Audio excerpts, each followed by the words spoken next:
Hey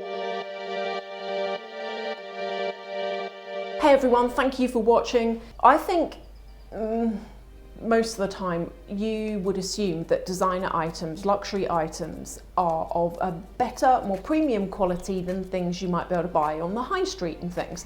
And I think for the most part that's probably true. I mean, thinking about things that I own, certainly when it comes to items of clothing, tailored suits and blazers and jackets, hands down, I've got some very good, high street items, but the designer items just have that extra level on top of that. But I do have some accessory items that have been abysmal. They have just been awful. Some of them look like fakes. I'm going to start talking about costume jewelry. Now, because it's not real, you might not expect it to be of the highest quality, but my angle is, if I'm going to go and buy a pair of Chanel earrings, that's roughly £200 or £300. One of these, the Hermes cuff bracelet, I think this is the Click H. There's two, there's a wider one and a narrower one. Well, I can tell you, both have got the same issue. I was bought this as a gift about 2 years ago. When I first got it, I was very excited because I've always wanted to try one of these. However, I was never prepared to pay the money for them because I don't know, there's something about them. They look really pretty, but they're very expensive for what they are. Even when you compare them to the likes of Chanel, they're very expensive. Having owned one and worn it incredibly minimally, I would say don't buy one. Can I just show you some close-ups of this? The first thing that started happening super quickly was the gold started to rub off.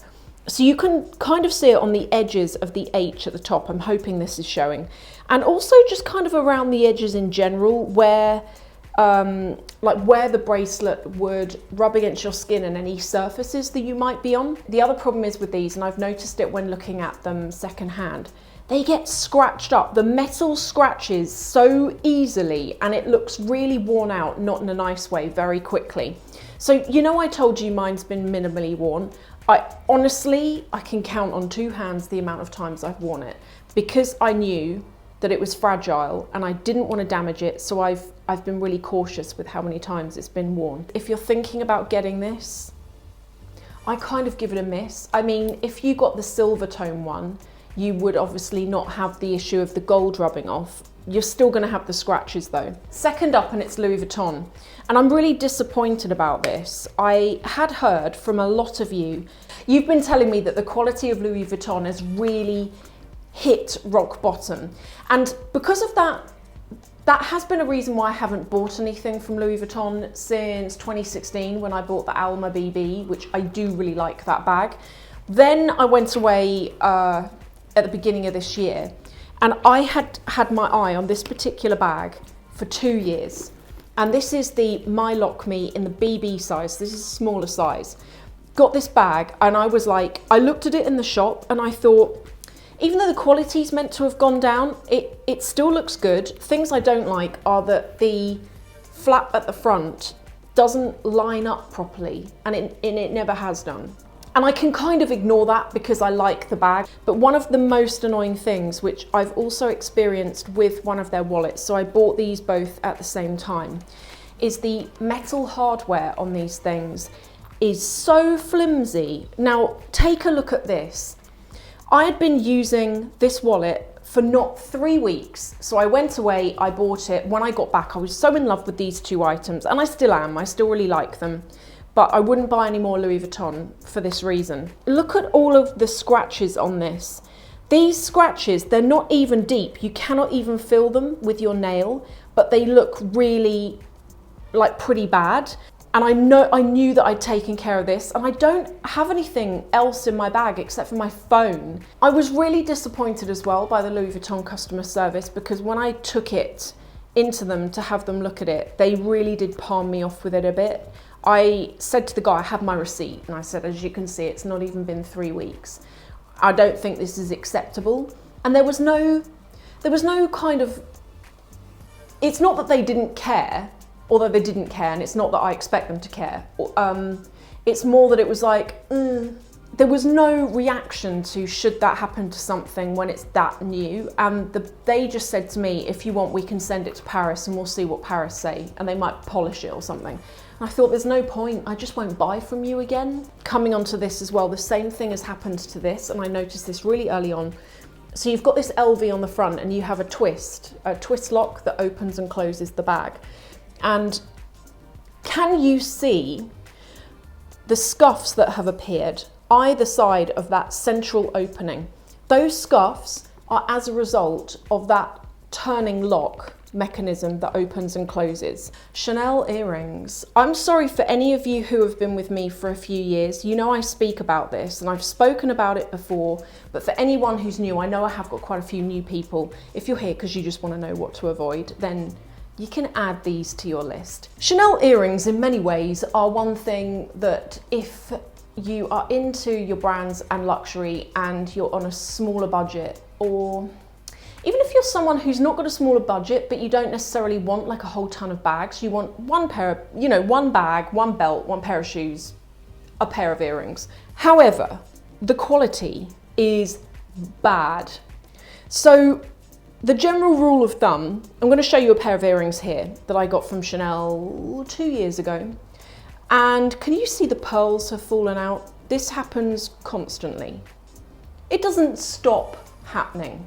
And Chanel keeps saying to me, don't get your perfume near them. I'm like, I don't spray perfume on my ears. I don't even spray perfume on my neck. Like, perfume makes my skin itch, so I end up spraying it on my clothes. I don't spray it on my skin, so I definitely know it's not that. And I do kind of feel that whole perfume hairspray thing is a bit of a cop-out, because no one's gonna go, oh, I'm just gonna spray my earlobe and my earring with perfume. I don't know. Anyway, the pearls fell out really quickly. Chanel will fix them for you for free. And they send them off to, it's a real palaver because they send them off to Paris. Paris then fix them and they send them back, and you're waiting around for them to come back again. You get them back, it happens again. So you're back in there, they're back off to Paris, etc.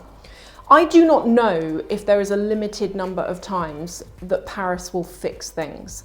Because for me with these earrings, they've been to Paris twice. I realised pretty soon that that was how it was going to keep going. Chanel earrings are fine if you go for something that is just all over metal. If you are worried about things falling out, don't get anything that's got stones stuck into it, like rhinestones, pearls. Don't bother, because they just use regular glue. They don't clasp things in, so they'll fall out pretty quickly. But anything that's solid metal, or even if it's got some enamel on it, I find that they're fine. My one and only Mulberry bag, I showed this a couple of weeks ago, and I had a lot of you, one in particular, you were saying, the problems with this bag would be make or break for you and you wouldn't have bought it because of it. This is my first and only Mulberry handbag. To be fair, I knew about this issue when I bought it. It was 30% off, and it wasn't 30% off because of the issue I'm about to show you. It was 30% off because it was in a summer sale. But I saw the issue and I thought, well, at 30% off, I will suck it up. So what is the issue? Well, first of all, these bags, you would expect them to be quite well made. And I know that some of you will think that they are, but in my opinion, I don't really find them to be. So the inside's quite plain. It hasn't really been thought about. There's not really any substantial compartments or anything. I find the strap handle to just be, it looks such poor quality. But the thing that I wanted to talk to you about is, can you see the detail, like the finishing touches on this bag are really quite poor. So on this particular design, it's a salmony pink color, and round the edge, they have painted, like part of the design, they've painted black around the edge. Now, black on this color was never going to be forgiving, and it was always going to be really difficult to paint on it. But my God, whoever's done this did it on a Friday afternoon. I mean, if you look at this really close up, can you see how the black is not in a straight line, and it's quite messy in places, and transfers onto the actual front of the bag itself? So it just looks, it looks a bit scruffy. Now, they have updated this. There is a new version out in pink that is available now. I will link to it below. Same size, this is the smaller size. And they've got rid of the black piping. Like, thank God, they've got rid of it. And it's all over baby pink, and it looks a lot cleaner and a lot fresher, and obviously you can't see issues like that. And again, I've spoken about this before, but I really want to go back to it because these are bad. Valentino bags, love them, brilliant. Valentino shoes, from my experience, and I've had 2 pairs, terrible. Now, I owned their shoes before I bought one of their bags. I've got 2 of their bags now. And in fact, I was really nearly put off buying their bags because of the experience I had with these. And I thought, well, if the shoes do it, the bags are going to be awful. Here's what I'm talking about. Can you see these shoes? They are fresh. They've not been worn. They've got the original heel tips on them.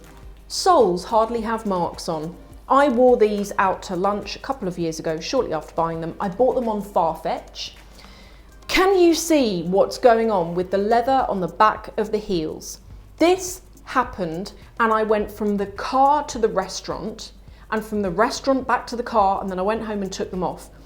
This scuffing has happened where I was sat at the table, and you know when you have your legs out straight and just crossed off at the ankles? I'd done that. And it looks like I dug up the carpet. That will give you an idea of how soft the leather is on these.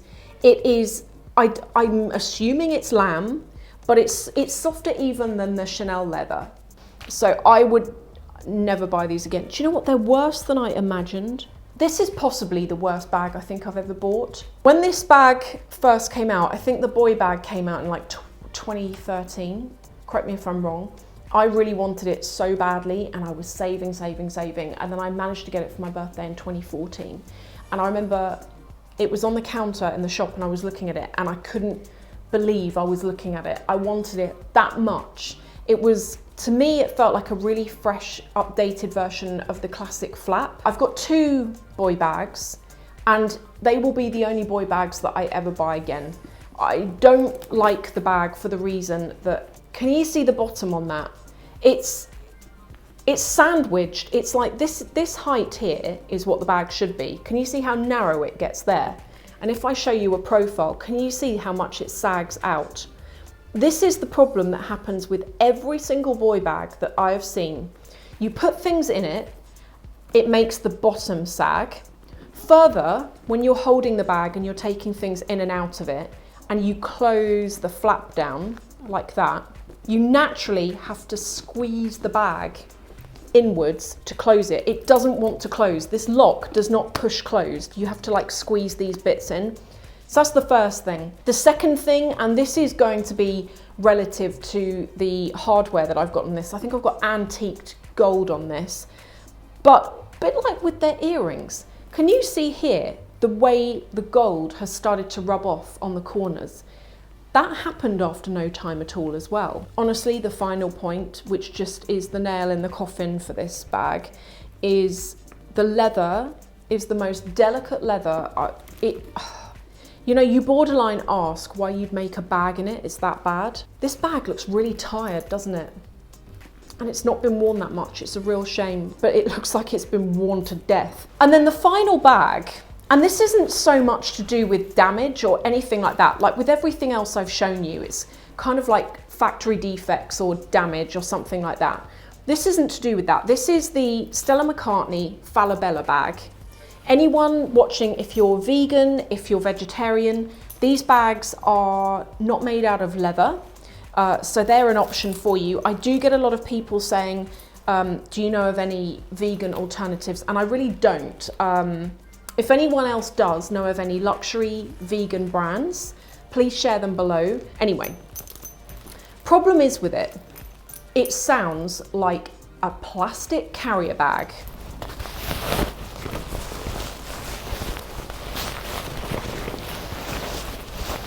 The lining is material, and I don't know what's on the reverse side of the lining, but it feels like plastic. And when you use it, I don't know whether that's why they've put this dangly thing on there to mask the sound of it, but it does sound quite crinkly.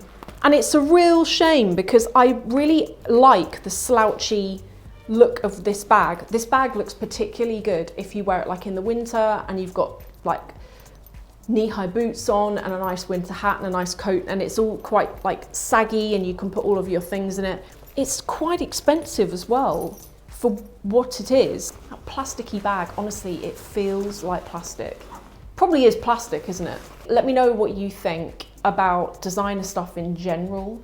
Have you ever bought anything that's been a complete waste of time and then you're unable to return the item? Because I think very often with a lot of these things, you don't really realise until you've test driven the item, by which point they don't normally want to give you a refund on it. Thank you again for watching, and I will see you in the next video.